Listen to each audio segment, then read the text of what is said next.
नमस्ते दोस्तों, मैं हूं सीए कुंचित गोयल और आप देख रहे हैं स्टॉक मार्केट सीरीज पार्ट 3। तो कल की वीडियो में हमने डिस्कस किया था कि म्यूचुअल फंड्स क्या होते हैं, एसआईपीज क्या होती हैं, कैसे हम उसको देखते हैं, कैसे हम स्टॉक मार्केट में इन्वेस्ट कर सकते हैं म्यूचुअल फंड्स के थ्रू। तो क्या आज हम डिस्कस करने जा रहे हैं डे 3 में आगे की चीज़ें। क्या आपने कभी सोचा है, कुछ लोग सिर्फ एक स्क्रीन देख के मार्केट के बारे में कुछ ग्रीन और रेड लाइंस, कुछ कैंडल्स हम बात करते हैं, सुना हुआ कैंडल्स देख के डिसाइड कर लेते हैं कि ये शेयर कब खरीदना है, कब बेचना है, कितना टाइम होल्ड करूं, कब खरीदना चाहिए हमें। तो क्या ये कोई जादू है? क्या ये कोई इनसाइडर इन्फॉर्मेशन है? नहीं, ये होता है एक स्किल जिसे हम कहते हैं टेक्निकल एनालिसिस। और आज ये जो वीडियो है वो सिर्फ इसी के बारे में है, जो कि है टेक्निकल एनालिसिस। आज मैं आपको बताऊंगा step by step technical analysis होता क्या है, फंडामेंटल एनालिसिस से टेक्निकल एनालिसिस कैसे अलग है, कैंडल स्टिक्स चार्ट्स कैसे पढ़ते हैं, 3 ऐसे सिंपल टूल्स जो हर बिगिनर को पता होने चाहिए, और साथ में बताऊंगा कुछ जरूरी वार्निंग्स भी जो लोग नहीं बताते आपको, लेकिन मैं बताऊंगा क्योंकि मुझे आपको सही रास्ता दिखाना है, ना कि सिर्फ एक्साइटिंग चीजें कि हाँ भाई बूम बूम आप पैसा कमा रहे हो, बूम बूम आप परसेंटेज कमा रहे हो। तो अगर आप सीरियसली शेयर मार्केट सीखना चाहते हो, ये वीडियो एंड तक जरूर देखना। तो चलते हैं, पहला पार्ट आएगा हमारा कि टेक्निकल एनालिसिस। टेक्निकल एनालिसिस होता क्या है। सबसे बेसिक सवाल, शेयर मार्केट में किसी भी शेयर प्राइस को कब ऊपर जाएगी कब नीचे आएगी, ये जानने के लिए इन्वेस्टर्स या ट्रेडर्स दो मेन तरीके यूज करते हैं। पहला फंडामेंटल एनालिसिस, दूसरा टेक्निकल एनालिसिस। फंडामेंटल एनालिसिस में क्या होता है, जैसे आपने कोई कंपनी सेलेक्ट करी, मान के चलिए रिलायंस। इसमें आप कंपनी को अंदर से देखते हो कि कंपनी का बिजनेस क्या है, कौन से मॉडल पे वो काम करते हैं, कितना रेवेन्यू है, कितने एम्प्लॉयज हैं, कितना पोटेंशियल है, कितना प्रॉफिट है, कितना डेट है, मैनेजमेंट कैसी है, फ्यूचर ग्रोथ कैसे है, पोटेंशियल क्या है। ये सब जब आप एनालाइज करते हैं, इसके बाद आप डिसाइड करते हो कि कंपनी लॉन्ग टर्म में ग्रोथ करेगी नहीं करेगी, अच्छी रहेगी नहीं रहेगी। फंडामेंटल एनालिसिस में लॉन्ग टर्म इन्वेस्टर्स के लिए जो 2 3 5 साल 10 साल के लिए इन्वेस्ट करना चाहते हैं, वो होता है, वो देखते हैं, एनालाइज करते हैं। दूसरा है टेक्निकल एनालिसिस, जिसके बारे में आज हम इस वीडियो में डिस्कस करेंगे। इसमें आप ना तो कंपनी केवल बिजनेस को बिल्कुल अच्छे से देखते हैं, बल्कि आप ये देखते हो कि प्राइस कहाँ थी, कहाँ है, कहाँ जाएगी, कैसे मूव कर रही है, वॉल्यूम कितना है, मतलब कितने लोग, वॉल्यूम का मतलब होता है कितने लोग खरीद बेच रहे हैं। और इन पैटर्न से आप अंदाजा लगाते हो कि आगे प्राइस कहाँ जा सकती है। बेसिकली टेक्निकल एनालिसिस बहुत शॉर्ट टर्म ट्रेडर्स के लिए ज़्यादा काम करता है, जो फ्यूचर ऑप्शंस वगैरह में देखते हैं, जो हर दिन खरीदना बेचना या फिर वीकली एक्सपायरी के हिसाब से मंथली के लिए ट्रेड करते हैं। अगर मैं एक सिंपल सी छोटी मोटी एनालॉजी में बात करूं, तो मान लो आप एक नए शहर में रेस्टोरेंट ढूंढ रहे हो। अब फंडामेंटल एनालिसिस वाले से पूछोगे, अप्रोच होगा, तो वो क्या करोगे, आप रेस्टोरेंट में जाओगे, उसका मेन्यू देखोगे, शेफ का बैकग्राउंड देख लोगे, इंग्रीडियंट्स की क्वालिटी देख लोगे, रिव्यूज पढ़ लोगे गूगल पे, सब कुछ डीपली एनालाइज करोगे, फिर रेस्टोरेंट में जाओगे। टेक्निकल एनालिसिस में क्या होता है, टेक्निकल एनालिसिस वाला दिमाग क्या करेगा मेरा, आप सिर्फ बाहर से देखोगे कितने लोग अंदर जा रहे हैं, कितने लोगों की भीड़ है, लोग खाने के बाद खुश होकर निकल रहे हैं या नहीं निकल रहे हैं। यही देख के आपको पता चल जाएगा कि कैसा वो रेस्टोरेंट है, कैसा वो होटल है, कैसा वो खाने बनाते हैं। तो दोनों ही अप्रोचेस का काम अपना अपना यूज है। आप, क्योंकि हम एक बिगिनर सीरीज चला रहे हैं, तो बिगिनर के रूप में दोनों को समझना बहुत जरूरी है। आज हम बेसिकली टेक्निकल एनालिसिस पे फोकस करते हैं। तो अभी मैंने जब शुरुआत करी थी तो मैंने कहा था कि हम कैंडल्स देखते हैं, ग्रीन कैंडल्स, रेड कैंडल्स। तो अब कैंडल स्टिक चार्ट होता क्या है, पहले हम बात करते हैं, अब आते हैं जो कि बहुत इंपॉर्टेंट टॉपिक है। जब आप कोई भी डीमेट अकाउंट खुलवा लेते हैं, चाहे आप स्टॉक्स में, जीरोधा में, ग्रो में या एंजल वन में, तो आप देखते होगे जब भी आपको शेयर डालते हो रिलायंस का, आप उसमें देखते हो चार्ट दिखा रहा है लंबा चौड़ा। तो इसको समझना बहुत जरूरी है। चार्ट खाली ऐसा नहीं कि अभी आपको बता रहा है कि भाई 3 साल पहले यहाँ पे था, 5 साल बाद वहां पे हुआ। ये जो चार्ट यहां से यहां गया, ये जो चार्ट गया, ये हमारे को बहुत सारी चीजें सिखाता है। हर एक कैंडल, हर एक कैंडल एक स्पेसिफिक टाइम पीरियड को रिप्रेजेंट करती है। जो कैंडल स्टिक चार्ट है वो जापान में ना 1700 में चावल के ट्रेडर्स हुआ करते थे, उन्होंने बनाया था। सोचिए कितना पुराना एक मेथड 1700 में जापान में चावल के ट्रेडर्स ने बनाया था। अगर आप वनडे चार्ट देख रहे हो, तो हर कैंडल एक पूरे दिन की स्टोरी बताती है। 1 घंटे का चार्ट देखते हो, हर घंटे की स्टोरी बताएगी। 5 मिनट का चार्ट देखते हो, 5 मिनट की स्टोरी होगी। हर कैंडल हर फॉर्म ऑफ चार्ट रिप्रेजेंट करती है। 1 minute, 3 minute, 5 minute, 1 hour, 10 hour, 5 hour, 12 hour, 1 day, 1 week. अब हर कैंडल में एग्जैक्टली 4 चीजें होती हैं, बहुत ध्यान से समझना, बहुत गौर से बात। 4 चीजें क्या होती हैं? पहली open price, second close price, third high price, fourth लो प्राइस। ओपन प्राइस, पहला शब्द मैंने यूज किया ओपन प्राइस। ओपन प्राइस क्या है? ये वो प्राइस है जिस पर उस टाइम पीरियड की शुरुआत में शेयर का पहला ट्रेड हुआ। आज मार्केट खुली 9:15 पे, पहला किस दाम पे मार्केट खुला? रिलायंस का शेयर 1600 रुपए में खुला, 1900 में खुला, 1800 में खुला। 1800 में खुला तो जैसे ही आप डेली चार्ट देखोगे तो मार्केट ओपन होने पर पहला ट्रेड जिस पर हुआ वो होता है ओपन प्राइस। दूसरा हमने क्या बात करी थी? Close price. ये वो प्राइस है जिस पर टाइम पीरियड एंड में आखिरी ट्रेड हुआ। मतलब 3:30 पे बाजार बंद हुआ, 1950 पे शेयर बंद हुआ, 1800 पे खुला, 1950 पे, 1800 पे ये ओपन प्राइस, यहां से शेयर गया ऊपर नीचे हुआ और यहां पे बंद हुआ 1950। तो ये हो गया ओपन प्राइस, ये हो गया क्लोज प्राइस। तीसरा हाई प्राइस, पूरे दिन में शेयर सबसे ऊपर कब गया? 1950 चला, 2000 गया था, ये हाई प्राइस।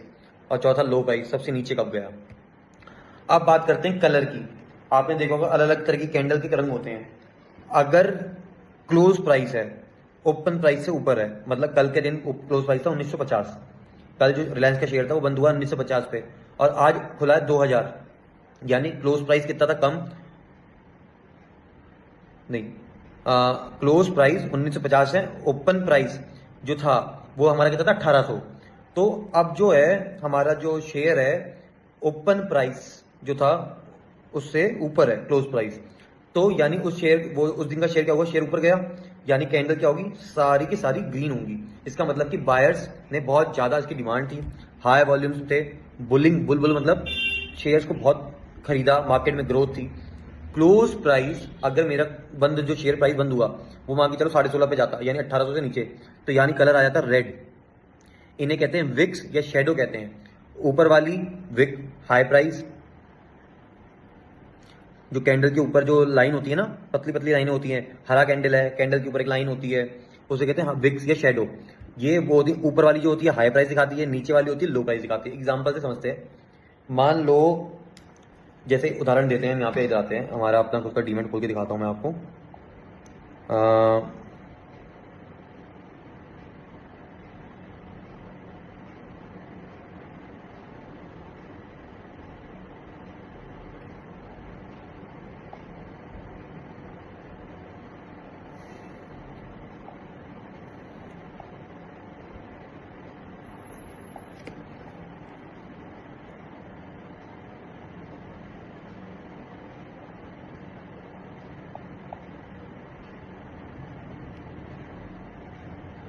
अब हमने ये चार्ट खोला है, ये चार्ट खोला है हमने टाटा स्टील्स का।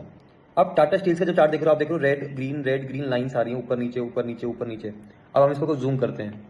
जब हमने जूम करा तो हमें क्या नजर आया इसमें कि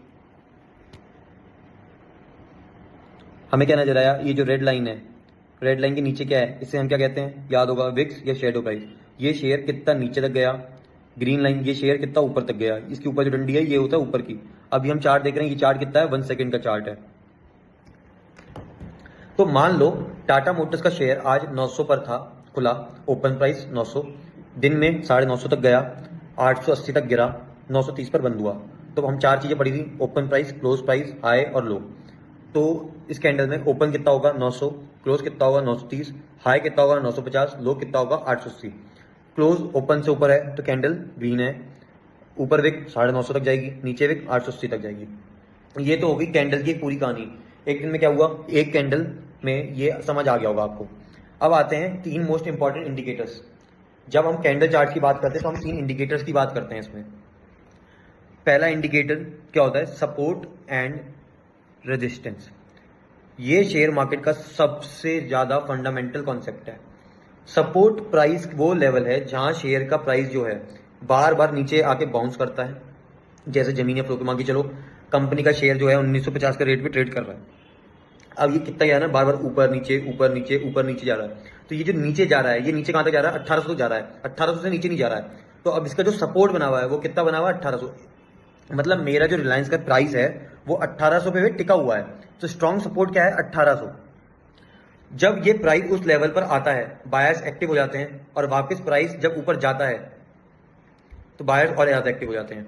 अब रेजिस्टेंस वो प्राइस लेवल है जहां शेयर का प्राइस बार बार ऊपर जाकर रुकता है। 1900, 1900, 1900, 1900, 1800 नीचे जा रहा है, 1900 ऊपर जा रहा है, 1800 से नीचे नहीं जा रहा, 1900 से ऊपर नहीं जा रहा, तो 1900 से जा रहा है तो ये होगा रेजिस्टेंस, 1800 से जा रहा है ये होगा सपोर्ट। एग्जांपल ले लो, इन्फोसिस का एक शेयर है जो बार बार 1400 पर आकर ऊपर जाता है, और मतलब तो 1400 जो हो गया वो उसका स्ट्रॉन्ग सपोर्ट है, और 1600 जो हो गया वो उसका रेजिस्टेंस हो गया। दूसरा इंडिकेटर क्या है? Moving average. मूविंग एवरेज का मतलब होता है ये एक ऐसी लाइन है जो आपको एक शेयर का एवरेज प्राइस एक स्पेसिफिक पीरियड में दिखाती है और ऑटोमेटिकली अपडेट होती है। 3 मंथ का एवरेज, 6 मंथ का एवरेज, हफ्ते का एवरेज, दिन का एवरेज, साल का एवरेज, 3 साल का। सबसे ज्यादा यूज होने वाला होता है 50 day moving average, 200 day moving average. 50 day moving average का मतलब हुआ 50 दिनों में एवरेज प्राइस कितना था, एक स्मूथ लाइन में दिखाना। 200 डीएमए का मतलब हो गया 200 दिन में कितना था। सिंपल रूल, अगर शेयर का करंट प्राइस 50 डीएमए से ऊपर है, 50 दिन से शेयर का प्राइस ऊपर ट्रेंड है, तो शॉर्ट टर्म ट्रेंड बुलिश है, मतलब कम समय में वो शेयर प्राइस ऊपर ही ऊपर जा रहा है, ऊपर ही ऊपर जाएगा। सेम चीज 200 दिन का अगर मूविंग एवरेज ऊपर जा रहा है तो वो लॉन्ग टर्म में बुलिश है। तो एक पावरफुल सिग्नल है गोल्डन क्रॉस, जब 50 दिन का डीएमए और 200 दिन का डीएमए, डीएमए मतलब डेली मूविंग एवरेज, को ऊपर से क्रॉस करे, ये बहुत बुलिश सिग्नल होता है। डेथ क्रॉस करे, डेथ क्रॉस जिसे बोलते हैं, यानी नीचे जा रहा है, तो इसका मतलब बियरिश सिग्नल होता है। 50 दिन का एवरेज नीचे को जा रहा है, 200 दिन का एवरेज नीचे को जा रहा है, ये क्या हुआ? डेथ क्रॉस, यानी शेयर नीचे जाएगा। 50 दिन का एवरेज ऊपर जा रहा है, 200 दिन का एवरेज ऊपर जा रहा है, यानी शेयर ऊपर ही जाएगा। मूविंग एवरेज आपको एक्चुअली डेली प्राइस के अप डाउन कंफ्यूजन से बचाती है। तीसरा इंडिकेटर है वॉल्यूम। पहला क्या था हमारा? पहला हमने पढ़ा सपोर्ट रेजिस्टेंस, दूसरा मूविंग एवरेज, तीसरा है वॉल्यूम। वॉल्यूम की जब हम बात करते हैं तो यहाँ पे सबसे ज्यादा इग्नोर किया जाता है। कैसे? एक शेयर्स की डिमांड एंड सप्लाई कितनी है, मतलब सप्लाई एंड डिमांड कितनी है, कितने लोग उसको खरीदना चाह रहे हैं, कितने लोग उसको बेचना चाह रहे हैं। मैं इन्फोसिस का शेयर खरीदने निकला, आज मैं देख रहा हूँ वो शेयर ऊपर जा रहा है, ऊपर जा रहा है, तो देखना वॉल्यूम बाइंग वाला ज्यादा होगा। वॉल्यूम मतलब एक दिन में कितने शेयर खरीदे गए, कितने शेयर बेचे गए। अगर 10 लाख शेयर ट्रेड हुए एक दिन में किसी ने 10 लाख शेयर, मतलब कुछ लोगों ने खरीदे, कुछ लोगों ने बेचे, तो वॉल्यूम क्या है? 10 लाख है। अब वॉल्यूम क्यों इंपॉर्टेंट है? क्योंकि वॉल्यूम बताता है कि प्राइस का मूवमेंट में कितना कन्विक्शन है। मतलब ऐसे में बात करूं, 3 गोल्डन रूल बात करते हैं यहाँ पे। पहला, प्राइस ऊपर गई तो वॉल्यूम भी ज्यादा गया, वॉल्यूम भी ज्यादा था, स्ट्रॉन्ग बुलिश सिग्नल है। हमने 50 मूविंग, हमने क्या देखा? सबसे पहले हमने देखा सपोर्ट और रेजिस्टेंस। दूसरा हमने क्या देखा? Moving average. हमने देखा 50 दिन का मूविंग एवरेज ऊपर जा रहा है। फिर हमने देखा वॉल्यूम कितना है, वॉल्यूम भी बहुत ज्यादा है। तो भैया शेयर तो बहुत बढ़िया है ना, इस टाइम खरीदो उसको। गोल्डन रूल 2, प्राइस ऊपर गई, प्राइस तो ऊपर जा रहा है, वॉल्यूम खरीदारों की कमी है, यानी ये वीक मूव है। इस टाइम पे शेयर ना खरीदा जाए, बच के खेलें। कई बार क्या होता है, कुछ प्लेयर्स खाली शेयर प्राइस को इन्फ्लेट कर रहे हैं, ट्रस्ट मत रखो उस टाइम पे। शेयर डिमांड तो 0 है, प्राइस यूं भागी जा रहा है, भागी जा रहा है, भागी जा रहा है, क्या होगा? गिरेगा, एक दिन झटका खाएगा। तीसरा रूल, प्राइस नीचे आ रहा है, प्राइस नीचे जा रहा है, वॉल्यूम बहुत ज्यादा है, स्ट्रॉन्ग सेलिंग का प्रेशर है, शेयर मत खरीदो, बियरिश सिग्नल है। अब बात करते हैं वार्निंग। हमने चौथी बात करी थी कि आज हम वार्निंग जरूर सुनेंगे, बहुत ध्यान से सुनना, बहुत इम्पॉर्टेंट है ये चीज, जो बहुत ज़्यादातर यूट्यूब वीडियोस नहीं बताते हैं। टेक्निकल एनालिसिस एक बहुत ही पावरफुल टूल है, लेकिन कोई गारंटी नहीं है। कोई भी इंडिकेटर, कोई भी चार्ट पैटर्न 100% सही नहीं होता। मार्केट्स में कभी भी कुछ भी हो सकता है, कुछ भी। एक न्यूज़ आ गई, आरबीआई ने इंटरेस्ट रेट बढ़ा दिए, किसी भी कंपनी में स्कैम आया, कोई ग्लोबल क्राइसिस आया, शेयर चार्ट, शेयर पैटर्न सब फेल हो जाते हैं, सब धरे के धरे रह जाते हैं। कोई वॉल्यूम काम नहीं करता, कुछ काम नहीं आता, कोई मूविंग एवरेज काम नहीं आता। तो 3 गोल्डन रूल्स जो आपको हमेशा फॉलो करने चाहिए, जो मैं भी देखता हूँ जिसे। पहला, कभी भी सिर्फ एक इंडिकेटर पर पूरी तरह डिपेंड मत रहो। सपोर्ट रेजिस्टेंस देखो, मूविंग एवरेज देखो, वॉल्यूम कंफर्म करो, फिर डिसीजन लो। न्यूज़ पढ़ो, जितने ज़्यादा इंडिकेटर्स होंगे एक ही डायरेक्शन में मान के चलो, मूविंग एवरेज ऊपर, वॉल्यूम ऊपर, सपोर्ट ऊपर, रेजिस्टेंस ऊपर, सब कुछ ऊपर, तो भाई लो ना शेयर, देखो भाई स्ट्रॉन्ग सिग्नल है। Rule number 2, stop loss. हम कोई शेयर आज फ्यूचर के लिए खरीदे, मैंने कहा रिलायंस का शेयर आज 1800 का खुला है, 1900 जाएगा। भाई साहब सारे इंडिकेटर लगा लिया आपने, लेकिन स्टॉप लॉस, मैं स्टॉप लॉस के साथ खेलूंगा। 3%, 2%, 1%, मेरी क्षमता कितनी है, 5%, कितना मैं घाटा झेल सकता हूं एक दिन में, ये कितनी मेरी रिस्क एपेटाइट है। तो स्टॉप लॉस के साथ हमेशा ट्रेड करो,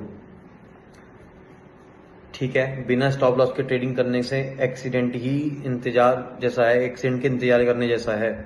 रूल नंबर 3, पेपर ट्रेडिंग करो। सबसे पहले सीखो पेपर ट्रेडिंग का मतलब बिना पैसा लगाए प्रैक्टिस करो। आजकल इतने ऐप चल गए ना, ग्रो, जीरोधा, दोनों ऐप्स में वर्चुअल ट्रेडिंग की फैसिलिटी दे रखी है यार। एक महीना पेपर ट्रेडिंग करो, देखो मैंने रिलायंस में 1 करोड़ रुपए लगाए पेपर के। स्ट्रेटेजीज टेस्ट करो ना, देखो खुद लगाओ, पैसा इन्वेस्ट करते हैं। जब कॉन्फिडेंस आने लग जाएगा तो धीरे धीरे इसको पैसे को रियल पैसा करेंगे। तो आज हमने कंप्लीट एंटायर वीडियो में क्या क्या चीज सीखी। पहले तो हमने बात करी टेक्निकल एनालिसिस की कि होता क्या है, कैंडल्स की बात करी जिसमें हमने बात करी थी कि कैंडल्स में ग्रीन कैंडल क्या होती है, रेड कैंडल्स क्या होती है, हिक्स क्या होते हैं, चार्ट कैसे देखे जाते हैं, क्लोज प्राइस क्या होता है, ओपन प्राइस क्या होता है, लो, हाई, सपोर्ट। फिर हमने पढ़े थे 3 इंडिकेटर, सपोर्ट और रेजिस्टेंस, मूविंग एवरेज क्या होता है, वॉल्यूम क्या होता है। फिर हमने आपको बात करी वार्निंग्स की। तो आज हमने बहुत कुछ सीखा, past price, volume, candle sticks, charts में हर कैंडल चार्ट चीजें क्या दिखाती हैं। सबसे जरूरी होता है कोई इंडिकेटर 100% सही नहीं होता। स्टॉप लॉस हमेशा लगाओ, पहले पेपर ट्रेडिंग करो, कॉन्फिडेंस लाओ।